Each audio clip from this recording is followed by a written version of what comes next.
नमस्कार दोस्तों, स्वागत है आपका प्रतियोगिता दर्पण में। मैं हूं प्रशांत। आज हम डिस्कस करने जा रहे हैं सस्टेनेबल एविएशन फ्यूल के बारे में। रिसेंटली इंडिया ने अपना एक स्टेटमेंट दिया था रिगार्डिंग सस्टेनेबल एविएशन फ्यूल। इसे ऑप्ट करने के लिए इंडिया ने ये कहा था कि 2050 का जो टारगेट यार ये बहुत अर्ली है। अब बेसिकली यहाँ पे एक चीज हम डिस्कस करेंगे, आगे थोड़ा सा मैं डिटेल में बता दूंगा। LTAG यानी कि लॉन्ग टर्म ग्लोबल एस्पिरेशनल गोल। ये बेसिकली एविएशन सेक्टर से एमिशंस, जो कार्बन एमिशंस होते हैं उसे मिनिमाइज करने के लिए है, और इसका जो गोल है जीरो एमिशन का वो 2050 है। तो यहाँ पे यही 2050 की बात की जा रही है कि सस्टेनेबल एविएशन फ्यूल को ऑप्ट करना और 2050 तक नेट जीरो तक पहुंचना फ्रॉम एविएशन सेक्टर, ये थोड़ा सा अर्ली है, ये कहना है इंडिया का। आइए आगे हम इसे डिटेल में समझते हैं। अब सस्टेनेबल एविएशन फ्यूल के जो मैंडेट है, इस पे इंडिया का क्या कहना है और इंडिया का क्या स्टैंड है, सबसे पहले हम वो डिस्कस कर लेते हैं। Each country should be allowed to develop its own strategy according to the national plans. जैसा कि हमने देखा कि 2050 का जो टारगेट है बहुत ज्यादा अर्ली है, और इंडिया का जो प्लान है नेट जीरो का वो 2070 का है, यानी कि 2070 का। तो अब सिर्फ और सिर्फ एविएशन सेक्टर में ये 20 साल अगर आगे शिफ्ट हो जाएगा तो ये प्रॉब्लम होगी। तो इसीलिए हर एक कंट्री को अपने नेशनल प्लान्स डिवाइस करने के लिए थोड़ी सी फ्रीडम होनी चाहिए, इंडिया का ये कहना है। दूसरा, ICAO यानी कि इंटरनेशनल सिविल एविएशन ऑर्गेनाइजेशन से इंडिया ने सपोर्ट मांगा है नेट जीरो गोल अचीव करने के लिए, as well as aviation sector की अदर प्रायोरिटीज को भी साथ लेकर चलने के लिए, जैसा कि आपका जो भी एयरलाइन रिलेटेड डेवलपमेंट है, इंफ्रा रिलेटेड डेवलपमेंट है, पैसेंजर रिलेटेड जो भी नीड्स हैं, पैसेंजर की जो प्रायोरिटीज है उन्हें भी ध्यान में रखते हुए सारी चीजों को एक साथ लेकर चलना चाहते हैं, as well as net zero को भी अचीव करना चाहते हैं। इसके बाद इंडिया ने सस्टेनेबल एविएशन फ्यूल की production, certification as well as availability की इंपॉर्टेंस को भी हाईलाइट किया है। अब यहाँ पे हम थोड़ा डिटेल में डिस्कस करेंगे इसे कि प्रोडक्शन के क्या इश्यूज हैं, सर्टिफिकेशन के क्या इश्यूज हैं और अवेलेबिलिटी के क्या इश्यूज हैं। अब सस्टेनेबल एविएशन फ्यूल के बारे में हम सबसे पहले बात कर लेते हैं। As the name suggest, sustainable aviation fuel, अब ये जो है it is also known as biojet fuel, और इसे बनाया जाता है cooking oil as well as oil rich seeds से। तो बेसिकली ये फॉसिल फ्यूल नहीं है, ये हमारा जो कुकिंग ऑयल है या तो हम उसे यूज करके बनाते हैं, या फिर जो भी हमारी ऑयल सीड्स हैं जो हमारे ऑयल प्रोडक्शन में यूज होती हैं उससे हम सस्टेनेबल एविएशन फ्यूल को बनाते हैं। अब इसका सैंपल, यहाँ पे सबसे जो इंटरेस्टिंग बात है, it undergo sustainable aviation fuel का जो सैंपल है ये ASTM यानी कि American society for testing materials, यहाँ पे इसकी टेस्टिंग होती है, और इस टेस्टिंग के बाद जो स्टैंडर्ड्स होते हैं वो स्टैंडर्ड्स बताए जाते हैं कि ये इंटरनेशनल स्टैंडर्ड्स को मीट करते हैं या नहीं। अब यहाँ पे सिर्फ ASTM की ही बात क्यों हो रही है, क्योंकि ASTM स्टैंडर्ड्स जो है ना ये ग्लोबल लेवल पे काफी ज्यादा एक्सेप्टेबल हैं। Industry, governments as well as organisations इसे एक्सेप्ट करते हैं ASTM स्टैंडर्ड को। रीजन बीइंग यहाँ पे quality, safety as well as reliability, तीनों चीजों की ऑलमोस्ट श्योरिटी होती है, दैट्स व्हाई। तो जो सस्टेनेबल एविएशन फ्यूल के भी सैंपल्स हैं वो यहाँ पर टेस्टिंग के लिए जाते हैं, और उसके बाद उनके स्टैंडर्ड्स डिफाइन होते हैं। तो हम आगे बात करेंगे इस पे डिटेल में कि ये स्टैंडर्ड से क्या इशू आता है। अब सोर्सेज की अगर हम बात करें तो हाल फिलहाल में CSIR as well as Indian institute of petroleum ने एक सस्टेनेबल एविएशन फ्यूल बनाया डिफरेंट मटेरियल्स को यूज करते हुए, जहां पे edible as well as non edible oils दोनों को यूज किया गया, और साथ ही यूज्ड कुकिंग ऑयल को भी यूज किया गया एविएशन फ्यूल बनाने के लिए। अब यहाँ पर अगर हम इनके सोर्सेज देखें तो उसमें आता है palm, sapium oil, palm fatty acids, algae oil, karanja as well as jatropha. Jatropha की एक खास बात यहाँ पे ये है कि ये बायोडीजल के लिए भी यूज किया जाता है। तो ये हमने देखा कि सस्टेनेबल एविएशन फ्यूल होता क्या है और इंडिया में फिलहाल किन किन चीजों से वो बन रहा है। अब आइए हम सिग्निफिकेंस की बात कर लेते हैं कि सिग्निफिकेंस, अगर इंडिया में इसकी प्रोडक्शन बढ़ जाती है तो क्या होगा। हाल फिलहाल में प्रोडक्शन कम है, अब यहाँ पे प्रोडक्शन अगर बढ़ जाती है तो सबसे पहला जो हमारा बेनिफिट होगा वो होगा कि ग्रीन हाउस गैस एमिशंस कम हो जाएंगी। ऑब्वियस सी बात है कि जो हाल फिलहाल में एविएशन फ्यूल है दैट इज फॉसिल फ्यूल, और ये जो हम सस्टेनेबल एविएशन फ्यूल लेक की बात कर रहे हैं, ये फ्यूल इज बेसिकली प्लांट से जो भी इसका प्रोडक्शन होता है प्लांट बेस्ड है। तो ये एक खास बात है। तो यहाँ से कहीं ना कहीं हमारे जो ग्रीन हाउस गैस एमिशंस हैं वो कम हो जाएंगे। ग्रीन हाउस गैस एमिशंस के साथ साथ एयर क्वालिटी भी इंप्रूव होगी, क्योंकि फॉसिल फ्यूल से जो भी गैसेस एमिट होती हैं apart from like green house gases, और टॉक्सिक गैसेस भी निकलती हैं और काफ़ी टॉक्सिक कंपाउंड्स भी एमिट होते हैं। तो एयर क्वालिटी इंप्रूव हो जाएगी इसलिए, क्योंकि फॉसिल फ्यूल हम यूज़ नहीं कर रहे हैं। इसके बाद एनर्जी सिक्योरिटी। अब हाल फिलहाल में ग्लोबली अगर हम देखेंगे तो पेट्रोलियम रिजर्व्स का बहुत इशू है, और जिस तरीके से जियोपॉलिटिक्स चल रही है, जैसे यूक्रेन और रशिया का वॉर, या फिर यूक्रेन और यूएस का जो अपना कोल्ड वॉर अभी भी उनका कंटिन्यूड ही रहता है। तो अब जो भी बड़ी कंट्रीज है जहाँ पे रिजर्व्स हैं, अगर वहां पे किसी भी तरह का पॉलिटिकल टर्मोइल आता है, तो इन दैट केस पूरे वर्ल्ड में सप्लाई की दिक्कत होती ही होती है। एग्जाम्पल के लिए आप अभी अरेबियन स्टेट्स में ही देख लीजिए, जहां जहां पर भी प्रोडक्शन काफी हाई है एज वेल एज रिजर्व्स काफी ज्यादा है। एग्जाम्पल के लिए ईरान, काफी ज्यादा रिजर्व्स हैं, इराक, काफी ज्यादा रिजर्व्स हैं, लेकिन इंटरनेशनल मार्केट में इतने ज्यादा सैंक्शंस लगे हुए हैं, स्पेसिफिकली ईरान की अगर हम बात करें तो, कि इंटरनेशनल मार्केट में लोग अपना क्रूड ऑयल बेच ही नहीं पाते हैं। तो इस तरीके का अगर कोई जियोपॉलिटिकल टर्मोइल आ जाता है, in that case fuel security का सबसे बड़ा इशू आता है। और सस्टेनेबल एविएशन फ्यूल जो है, ये ऑलमोस्ट हर जगह पर ही इसका प्रोडक्शन होगा, क्योंकि it is a farm based product. तो इस कारण से एक फ्यूल सिक्योरिटी भी आएगी इसका, अगर प्रोडक्शन बढ़ जाता है तो। Then creating jobs for the people in renewable energy sector. Obviously बात है, एक नया सेक्टर है तो काफी सारे लोगों को जॉब मिलेगी। And lastly sustainable development. इसके बाद इसका एक और बेनिफिट होगा, एविएशन इंडस्ट्री के जो अपने टारगेट्स हैं एनवायरमेंट से रिलेटेड, उसे जल्द से जल्द मीट किया जा सकेगा। अब यहाँ पे जो टारगेट्स हैं, कौन से टारगेट्स की बात की जा रही है, यहाँ पे एक आता है CORSIA, carbon offset reduction scheme for international aviation. तो कॉर्सिया की यहाँ पर बात होती है। इसके बाद एलटीएजी की जैसा हमने बात की थी, लॉन्ग टर्म ग्लोबल एस्पिरेशनल गोल 2050 तक के जीरो एमिशंस के टारगेट है। कॉर्सिया के भी अपने कार्बन एमिशन को कर्ब करने के टारगेट्स हैं, as well as fuel efficiency को बढ़ाने के टारगेट्स हैं। तो ये जो एविएशन सेक्टर की अपने एम्स हैं, ऑब्जेक्टिव्स हैं और डिफरेंट स्कीम्स हैं, इन्हें भी अचीव करने के लिए, और जो टारगेट्स हैं उन्हें अचीव करने के लिए काफी हेल्पफुल होगा अगर सस्टेनेबल एविएशन फ्यूल का प्रोडक्शन बढ़ा दिया जाता है तो। Then lastly, biofuel for aviation can be mixed with regular jet fuel and used together. Compared with the traditional fuel, it has lower sulfur content, which can decrease the pollution and India's goal of achievement of net zero emissions.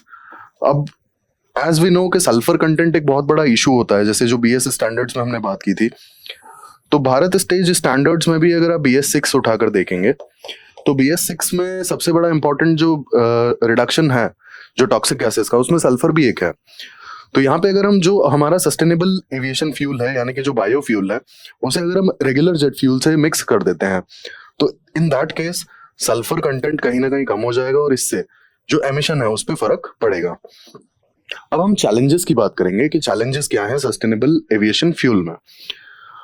अब सबसे पहली बात है कि sustainable aviation fuel की जरूरत क्या है।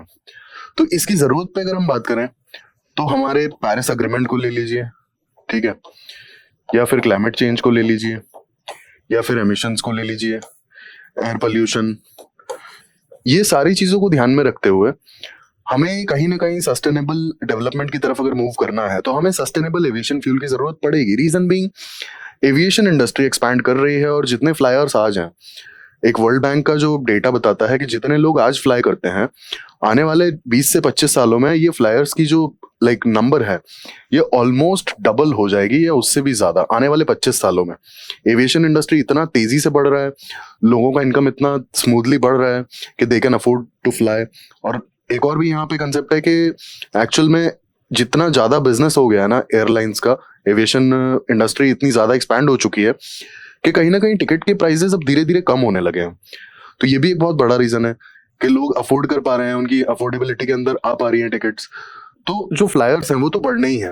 अब फ्लायर्स बढ़ने हैं तो हम यहाँ पर अगर देखेंगे, फॉसिल फ्यूल अगर यूज करते रहेंगे तो पेरिस एग्रीमेंट की जो भी हमारे टारगेट्स हैं वो कैसे मीट हो पाएंगे, क्लाइमेट चेंज को हम कैसे कर्व कर पाएंगे, जो हमारा पेरिस एग्रीमेंट का 1.5 से 2 डिग्री का जो टारगेट है उसे कैसे मीट कर पाएंगे, और पोल्यूशन को हम कैसे कर्व कर पाएंगे।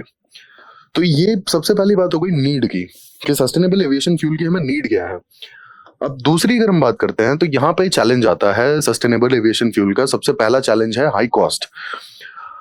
हाई कॉस्ट इसीलिए है क्योंकि यहाँ पे जो बायोमास या फिर जो यूज्ड ऑयल यूज हो रहा है, या फिर जो प्लांट बेस्ड प्रोडक्शन है, वो कंपैरेटिवली बहुत ज्यादा एक्सपेंसिव है सेम क्वांटिटी के लिए। तो इसलिए हाई कॉस्ट है, और ये हाई कॉस्ट जो है ये हाई इसलिए भी अभी तक है, और ये कम नहीं हो रहा है धीरे धीरे। रीजन बीइंग इसमें जो इन्वेस्टमेंट्स है ना प्रोडक्शन में, वो काफी डाइसी हैं। स्पेसिफिकली एयरलाइन की बात की जाए अगर, तो एयरलाइंस सस्टेनेबल एविएशन फ्यूल के पर्टिकुलरली प्रोडक्शन में बहुत ज्यादा बड़े इन्वेस्टमेंट्स देना नहीं चाहती हैं। इसका रीजन ये है कि ये ऑलरेडी कॉस्टली है, और इन्वेस्टमेंट्स देने के बावजूद भी रिजल्ट्स अगर प्रॉपरली नहीं निकले, या फिर जो अभी फॉसिल फ्यूल्स को यूज करके जो रिजल्ट्स आ रहे हैं उसके आसपास नहीं पहुंचे, तो उनका इन्वेस्टमेंट स्वाहा हो जाएगा। That is the reason. Secondly, limited resource availability. Limited resource availability as in, हालांकि यहाँ पे हमने बात की थी ASTM स्टैंडर्ड्स की, तो ASTM स्टैंडर्ड्स के अकॉर्डिंग जो वैल्यू चेन है, वैल्यू चेन अगर आप देखेंगे तो जो प्रोडक्ट्स हमें चाहिए प्रोडक्शन के लिए, या जो भी डिफरेंट प्रोडक्ट्स की जरूरत पड़ती है प्रोडक्शन करने के लिए, तो वो प्रोडक्शन पॉसिबल तभी हो पाएगा जब वैल्यू चेन जो है बहुत सिस्टम, मतलब सप्लाई चेन बेसिकली बहुत अच्छे से एस्टैब्लिश्ड होगी। अब अगर सप्लाई चेन एस्टैब्लिश्ड ही नहीं है तो ये एक बहुत बड़ा इशू है। और क्योंकि सस्टेनेबल एविएशन फ्यूल या फिर बायो फ्यूल अभी नया नया है मार्केट में, अभी हाल फिलहाल 1 या 2 डिकेड से ही इस पे थोड़ा एक्सटेंसिवली काम चलने लगा है, तो बहुत अच्छे से इसकी जो सप्लाई चेन है वो एस्टैब्लिश नहीं हो पाई है। दूसरा, सप्लाई चेन अगर एस्टैब्लिश हो भी जाती है तो ऑब्वियस सी बात है कि सप्लाई चेन इंटरनेशनल होगी, और इंटरनेशनल होगी अगर, तो जो ASTM के स्टैंडर्ड्स हैं उसको मीट करने के लिए काफी इश्यूज आएंगे। जैसा कि हमने बात की थी, ASTM स्टैंडर्ड्स को ऑर्गेनाइजेशंस, गवर्नमेंट्स, सभी लोग एक्सेप्ट करते हैं, ठीक है। और अगर वो स्टैंडर्ड्स मीट नहीं हुए तो फिर ये जो वैल्यू चेन है, जो सप्लाई चेन है, ये तो फ्रूटफुल नहीं रह जाएगी ना। तो एक ये इशू है। देन तीसरा आता है फीड स्टॉक अवेलेबिलिटी का। फीड स्टॉक अवेलेबिलिटी, जैसा हमने बात की थी कि यहाँ पे बायोमास या फिर प्लांट्स या फिर जो भी ऑयल, यूज्ड ऑयल की जरूरत पड़ती है, तो ये जितना हमें सस्टेनेबल एविएशन फ्यूल चाहिए उसके अकॉर्डिंग तो ये अभी अवेलेबल है ही नहीं।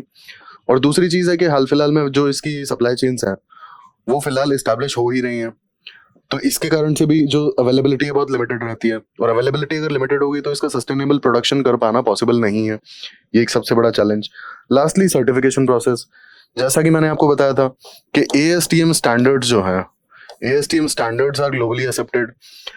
अब जो भी सप्लाई चेन्स हैं वहां पे अगर ASTM स्टैंडर्ड्स के अकॉर्डिंग प्रोडक्शन नहीं हुआ, या फिर वहां पे मतलब चीजें नहीं हुई, तो ऑब्वियस सी बात है कि जो प्रोडक्ट है, प्रोडक्ट रिजेक्ट हो जाएगा। दूसरी बात है कि सारी कंट्रीज के प्रोडक्शन के तरीके अलग अलग है, वहाँ के जो एनवायरमेंट है वो अलग अलग है, तो उसके हिसाब से हो सकता है थोड़ा बहुत चेंजेस जो फाइनल प्रोडक्ट हो उसमें निकलेगा ही निकलेगा। Reason being it is a plant based product. अब अगर ये नेशनल लेवल पे इतना वेरिएशन आएगा तो क्या ये ASTM स्टैंडर्ड्स को और सर्टिफिकेट्स को पास कर पाएंगे, उस स्टैंडर्ड के आसपास भी आ पाएंगे? और अगर नहीं आए और इनका प्रॉपर सर्टिफिकेशन नहीं हुआ तो क्या ये लाइक ग्लोबली यूज हो पाएगा और सप्लाई चेन इसका एस्टैब्लिश हो पाएगा? तो ये एक और चैलेंज। अब हम इंडियन कमिटमेंट्स की बात कर लेते हैं। इंडियन कमिटमेंट्स क्या हैं? इंडियन कमिटमेंट्स यहाँ पे सबसे पहला है नेट जीरो बाय 2070, जो हमारी एमिशंस हैं। तो हमने प्लेज किया है कि 2070 तक हम नेट जीरो को अचीव करना चाहते हैं। और दूसरा 45% reduction, 45% reduction in the carbon intensity bye 2030। Secondly biodiesel, ये हमारा एक जात्रोपा से जो प्रोडक्शन हो रहा है, या और भी बहुत सारे प्लांट बेस्ड सीड से प्रोडक्शन हो रहा है बायोडीजल का। देन ये सबसे इंपॉर्टेंट है ethanol blending, ethanol blending in petroleum. अब इथेनॉल ब्लेंडिंग यहाँ पे इसलिए भी अच्छा है क्योंकि जो इथेनॉल का प्रोडक्शन होता है तो बेसिकली इथेनॉल का प्रोडक्शन होता है शुगर केन से, और इसे हम पेट्रोल में मिक्स कर देते हैं। अब पेट्रोल में मिक्स कर देते हैं तो इससे बेसिकली एक तो क्वांटिटी बढ़ जाती है सेम पेट्रोल की, क्वांटिटी बढ़ने के साथ साथ हमारा इंपोर्ट का जो बिल है वो भी कम हो जाता है, और जो पेट्रोल की एफिशिएंसी रहती है वो इथेनॉल के चलते लगभग सेम ही रहती है। इथेनॉल मिक्स करके कोई बहुत ज्यादा उसमें डिफरेंस नहीं आता है कि उसकी एफिशिएंसी मतलब कुछ कम हो जाए, ऐसा कुछ नहीं होता है, उसकी एफिशिएंसी मोरलेस सेम ही रहती है। लेकिन क्योंकि इथेनॉल प्लांट बेस्ड प्रोडक्ट है, ये एक बहुत बड़ा रीजन हो जाता है कि पोल्यूशन कर्व करने में भी हेल्प करता है, और सेम क्वांटिटी पेट्रोल की हम यूज कर पाते हैं सेम एफिकेसी के साथ में। बस अब यहाँ पे ये हो जाता है कि 800, सपोज एग्जांपल के लिए 800 ml में आपने 200 ml इथेनॉल मिला दिया, तो ये आपका ब्लेंडिंग हो गया। ब्लेंडिंग के साथ साथ हमारा इंपोर्ट बिल कम हो जाता है क्योंकि ये वाला जो 200 ml पेट्रोल है ये तो ऑब्वियसली कम हो ही जाएगा ना। क्योंकि ये तो हमारा लोकल प्रोडक्शन से आ रहा है, शुगर केन से। इसके बाद एफिशिएंसी सेम ही रहती है। तो ये हो गया इथेनॉल ब्लेंडिंग, ये हो गए हमारे इंडिया के एफर्ट्स। अब ग्लोबल एफर्ट्स की बात कर लेते हैं। CORSIA, CORSIA is basically carbon offsetting and reduction scheme for international aviation. अब यहाँ पे जो एविएशन का फ्यूल एफिशिएंसी है ना एयरलाइंस का, उसके इंप्रूवमेंट की बात की गई है। सेकेंडली CO2 के रिडक्शन की बात की गई है कि जो भी एविएशन सेक्टर से जो एमिशंस होते हैं स्पेसिफिकली फ्लाइंग से, उन्हें रिड्यूस किया जाए और एक सर्टेन टाइम पे जाकर के नेट जीरो अचीव कर लिया जाए। इसके बाद अगला अगर इनिशिएटिव है that is clean skies for tomorrow initiative. अब यहाँ पे एक खास बात है, clean skies for tomorrow initiative में governments, industries as well as academia, ठीक है, ये सभी साथ में है। और दूसरा क्लीन स्काईज फॉर टुमारो का एक और ऑब्जेक्टिव जो है सस्टेनेबल एविएशन फ्यूल को प्रमोट करना। Then sustainable skies act, SAF production incentives. अब आते हैं हम ICAO पे। अब ICAO का यहाँ पे जब हमने टॉपिक शुरू किया था 2050 की हमने डेडलाइन की बात की थी। ICAO के 41st असेंबली होती है साउथ कोरिया में, और इसी असेंबली में LTAG को ऑप्ट किया जाता है, लॉन्ग टर्म ग्लोबल एस्पिरेशनल गोल। और LTAG को ऑप्ट करने के साथ साथ एविएशन सेक्टर से नेट जीरो की उम्मीद की जाती है 2050 तक। 2050 का जो डेडलाइन है LTAG का, वो यहाँ पे 41st असेंबली ऑफ ICAO में ऑप्ट किया जाता है। और इसी चीज पे इंडिया ने कमेंट किया है कि 2050 बहुत अर्ली है। तो आइए अब ICAO को डिस्कस कर लेते हैं। 1944 में बना, शिकागो कन्वेंशन के तहत बना, और इसका मेन काम था पीसफुल ग्लोबल एयर नेविगेशन को प्रमोट करना। अब यहाँ पे इसका एक ऑब्जेक्टिव है, फर्स्ट है the planning and development of international air transport and to ensure orderly growth of the international civil aviation globally. यहाँ पे 193 मेंबर्स हैं, इंडिया भी इसका एक मेंबर है। Headquarters is in Montreal, Canada. Lastly अब हम वे फॉरवर्ड पे बात कर लेते हैं। हमने पूरा डिस्कस कर लिया डिटेल में कि सस्टेनेबल एविएशन फ्यूल है क्या, इंडिया क्यों उस पे एक स्टेटमेंट दे रहा है कि 2050 का जो डेडलाइन है वो बहुत जल्दी है। वो भी हमने देख लिया कि LTAG में 2050 का डेडलाइन रखा गया है, लेकिन ये बहुत धीरे धीरे हो पाएगा ऑप्ट। और आप सोचिए कि यूरोपियन कंट्रीज ने 2023 में सस्टेनेबल एविएशन फ्यूल को ऑप्ट किया, और 2025 से ये लोग इंप्लीमेंट करने जा रहे हैं, ठीक है। और 2050 तक इनका टारगेट है कि सस्टेनेबल एविएशन फ्यूल का जो मिक्स है वो लगभग 70% होना चाहिए। तो जब यूरोपियन कंट्रीज जो इतना आगे हैं क्लाइमेट रिलेटेड पॉलिसीज में, वो 2050 तक 70% का टारगेट रखे हुए हैं, तो इंडिया तो फिलहाल बहुत पीछे है। और पीछे एज इन वैसा वाला पीछे नहीं है, फंडिंग के भी इश्यूज आते हैं। इसके बाद इंडिया के पास और भी अपने प्रॉब्लम्स हैं हाल फिलहाल में। तो ये सारी चीजों को देखते हुए 2050 इज लिटरली अर्ली। 2070 और 2080 का जो टारगेट है that would be like much more convenient according to India. और 2070 का तो हमने वैसे भी नेट जीरो का अपना प्लेज किया ही है। अब यहाँ पे वे फॉरवर्ड की बात करेंगे अगर, तो इंडिया SAF मैंडेट्स को सपोर्ट तो करता है, लेकिन इंडिया के अपने जो स्पेशल सर्कमस्टांसेस और अपनी जो प्रॉब्लम्स है उसके अकॉर्डिंग जो डेडलाइन है, डेडलाइन इंडिया को अपने अकॉर्डिंग डिसाइड कर लेनी चाहिए, ठीक है। ये इंटरनेशनल जैसे हमने कॉर्सिया में देखा, इसके बाद LTAG में देखा, यहाँ पे 2050 का नेट जीरो का प्लेजिंग है। बट शायद हमारी लोकल कंडीशंस अभी उस तरीके की नहीं हो पाई हैं, और हम अभी उस लेवल पर नहीं है। India is still a developing country, उस लेवल पर नहीं है हम कि 2050 तक हम नेट जीरो अचीव कर पाए। और इसके बाद हमारा एविएशन सेक्टर फिलहाल ग्रो ही कर रहा है अभी, तो अभी कितना ग्रो करेगा हमें भी नहीं पता है। We are just expecting. आप देखते होंगे हर 6 महीने में कोई ना कोई 2-4 नए एयरपोर्ट खुल जाते हैं। तो एविएशन सेक्टर इस समय हमारा ग्रो कर रहा है। अब इसकी ग्रोथ जो है हमें देखनी है कितनी होती है, और इन द मीन टाइम हमें डिसाइड करना पड़ेगा कि सस्टेनेबल एविएशन फ्यूल को हमें कैसे इनकलकेट करना है। देन ICAO से इंडिया सपोर्ट की उम्मीद रख सकता है कि जो नेट जीरो को अचीव करने में ICAO इंडिया को एक पाथवे और एक सपोर्ट प्रोवाइड करे, क्योंकि बिना सपोर्ट के इंडिया इतना जल्दी लाइक 2050 से 2070 तक नेट जीरो एविएशन सेक्टर में कैसे अचीव करेगा, अगर एक कोई पाथवे और एक सॉर्टेड सपोर्ट नहीं होगा तो। Then collaboration between different stakeholders. अब यहाँ पे हमने देखा था कि प्रोडक्शन का बहुत बड़ा इशू आ रहा है, और जब प्रोडक्शन का इशू आ रहा है तो ऑब्वियस सी बात है कि सारे स्टेक होल्डर्स के साथ में कोलैबोरेशन जरूरी है, including airlines, fuel producers as well as research institutions, क्योंकि यहीं से हम एक सस्टेनेबल एविएशन फ्यूल की डेवलपमेंट पर ध्यान दे सकते हैं, उसके प्रोडक्शन पर ध्यान दे सकते हैं। एफिशिएंट सस्टेनेबल एविएशन फ्यूल्स का भी अगर R&D चलता रहेगा तो हमें कुछ नए नए आइडियाज मिलते रहेंगे। इसके बाद जो फ्यूल प्रोड्यूसर्स हैं उनका भी यहाँ पे बहुत बड़ा रोल रहेगा। अब जैसा हमने देखा हाल फिलहाल में तो सप्लाई चेन्स की काफी मतलब हालत खराब है, इसके बाद जो सर्टिफिकेशन के भी इश्यूज हैं। तो जो फ्यूल प्रोड्यूसर्स हैं, अगर इन्हें लूप में नहीं लिया जाएगा और इनको इनके साथ कोलैबोरेट नहीं किया जाएगा तो ये सारे इश्यूज तो आगे भी रहने ही वाले हैं। Then lastly, investing in research to develop new feedstock sources for SAF production, such as municipal solid waste, agricultural waste, can help to increase the feedstock availability and minimize competition. अब होता क्या है ना कि जितना भी फीडस्टॉक होता है कई बार वो अदर इंडस्ट्रीज में भी चला जाता है। जैसे हमने देखा म्युनिसिपल सॉलिड वेस्ट है, फिर एग्रीकल्चरल वेस्ट है, तो ये कई सारी अदर इंडस्ट्रीज में भी तो यूजफुल है। ऐसा थोड़ी है कि सिर्फ फ्यूल प्रोडक्शन के लिए ही यूजफुल है ये। तो हमें यहाँ पे रिसर्च में काफी ज्यादा इन्वेस्टमेंट करनी होगी, जिसके वजह से हमें एसएएफ के बारे में कुछ कुछ नई चीजें पता चलें, उसके प्रोडक्शन के नए तौर तरीके पता चलें, और जो फीड स्टॉक है, फीड स्टॉक की हमारे पास कभी शॉर्टेज ना हो। फीड स्टॉक की शॉर्टेज फिलहाल बहुत बड़ा रीजन है। जैसे अगर आप देखेंगे तो इंडिया में फूड प्रोडक्शन काफी हाई है। अब फूड प्रोडक्शन अगर हाई है और क्योंकि हमारी बढ़ती हुई पॉपुलेशन है तो हमें फूड प्रोडक्शन चाहिए भी। आप देखेंगे अगर एडिबल ऑयल्स हमें इंपोर्ट करने पड़ते हैं कई बार, ठीक है। इसके बाद लेंटिल्स जो दाल वगैरह है वो भी इंपोर्ट होती हैं कई बार, है ना। और सीजन के टाइम पे अगर बाढ़ वगैरह आ गई है, कुछ ऐसा इशू आ गया, तो अनियंस वगैरह या टोमेटोज वगैरह भी हमें इंपोर्ट करने पड़ जाते हैं कभी कभी सीजन में।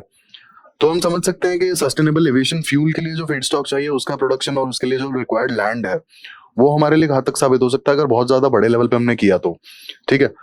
तो वो रास्ता दिखाने के लिए और वो सपोर्ट के लिए हमें रिसर्च में इन्वेस्ट करना बहुत ज्यादा जरूरी है कि हम कैसे इसका एक रास्ता निकाल सकते हैं। जैसे हमने देखा इथेनॉल ब्लेंडिंग में, इथेनॉल ब्लेंडिंग के लिए हम अलग से कोई काम तो कर नहीं रहे ना। जितना शुगर केन प्रोडक्शन और बयासी बचता है शुगर केन प्रोडक्शन के बाद, उसी से इथेनॉल की प्रोडक्शन हो जाती है। तो अलग से तो उसके लिए लैंड रिक्वायर्ड नहीं है ना।